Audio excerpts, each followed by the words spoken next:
Class 12th Hindi chapter आपका 7 है ओ सदा नीरा। इसका जो है ऑल ऑब्जेक्टिव क्वेश्चन जो है हम लोग देखने वाले हैं, तो बिना देरी किए हुए देख लेते हैं। चलिए, पहला प्रश्न है, ओ सदा नीरा पाठ के लेखक का नाम क्या है। ओ सदा नीरा पाठ के लेखक का नाम जगदीश चंद्र माथुर है। जगदीश चंद्र माथुर ओ सदा नीरा पाठ के लेखक है।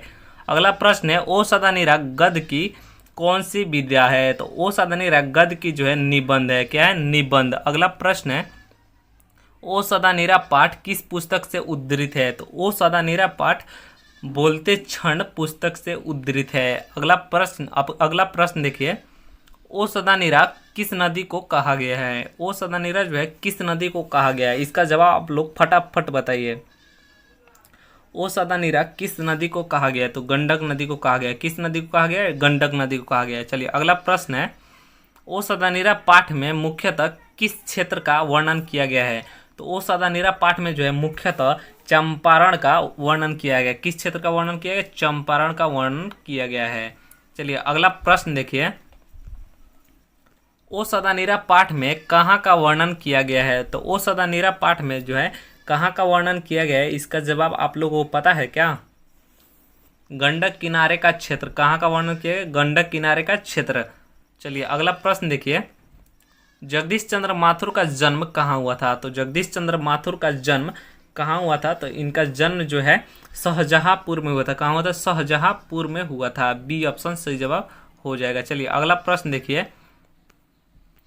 जगदीश चंद्र माथुर का जन्म कब हुआ था। जगदीश चंद्र माथुर का जो है जन्म शाहजहांपुर में हुआ था। और कब हुआ था? तो 16 जुलाई 1917 को हुआ था। 16 जुलाई 1917 को जो है इनका जन्म हुआ था। चलिए, अगला प्रश्न देखिए, जगदीश चंद्र माथुर एक साहित्यकार के अतिरिक्त और क्या थे। जगदीश चंद्र माथुर एक साहित्यकार के अतिरिक्त और क्या थे। तो वो जो है मंत्री भी थे। क्या थे? मंत्री भी थे। बी ऑप्शन सही जवाब हो जाएगा। चलिए, अगला प्रश्न देखिए, जगदीश चंद्र माथुर की कौन सी रचना नहीं है। जगदीश चंद्र माथुर की कौन सी रचना नहीं है। तो रीढ़ की हड्डी जो है इनकी रचना नहीं है। बाकी जो है यहाँ पे देखिए, इसको काट के देखिए, भोर का तारा इनका है, चरुमित्रा इनका है, कोणांक इनका ही है। ठीक है, रीढ़ की हड्डी जो है इनका नहीं है। चलिए, अगला प्रश्न देखिए, हरसिंह देव किस वंश के राजा थे। हरसिंह देव किस वंश के राजा थे।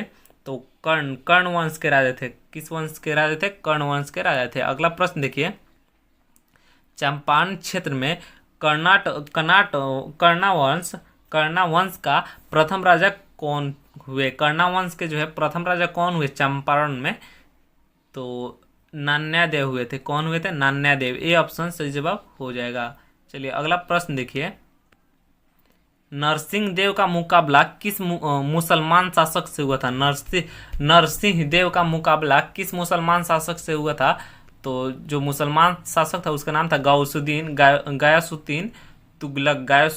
तुगलक था। कौन था? गयासुद्दीन तुगलक। सी ऑप्शन सही जवाब हो जाएगा। चलिए, अगला प्रश्न देखिए, चंपारण क्षेत्र में धनगाड़ कब लाए। चंपारण क्षेत्र में जो धनगाड़ शायद 20वीं सदी में, हाँ 20वीं शताब्दी में जो है चंपारण क्षेत्र में धनगाड़ आया था। चलिए, अगला प्रश्न देखिए, चंपारण क्षेत्र में गांधी जी का पदार्पण कब हुआ।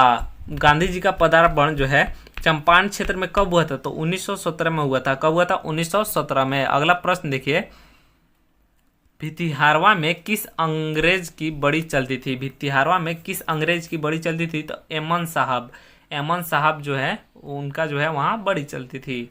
अगला प्रश्न है, कस्तूरबा जी किस आश्रम में टिकी थी। वो किस आश्रम में रुके हुए थे। किस आश्रम में? भितिहारवा। हाँ, भितिहारवा। ये ऑप्शन सही जवाब हो जाएगा, भितिहारवा में। ठीक है, चलिए, अगला प्रश्न देखिए, सरैया मन में आकर्षण का केंद्र क्या है। सरैया मन में आकर्षण का केंद्र क्या है? ताल है क्या? हाँ, ये ऑप्शन सही जवाब हो जाएगा, ताल।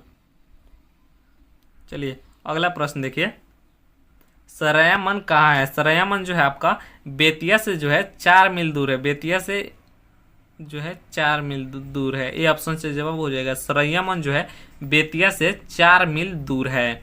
चलिए, अगला प्रश्न देखिए,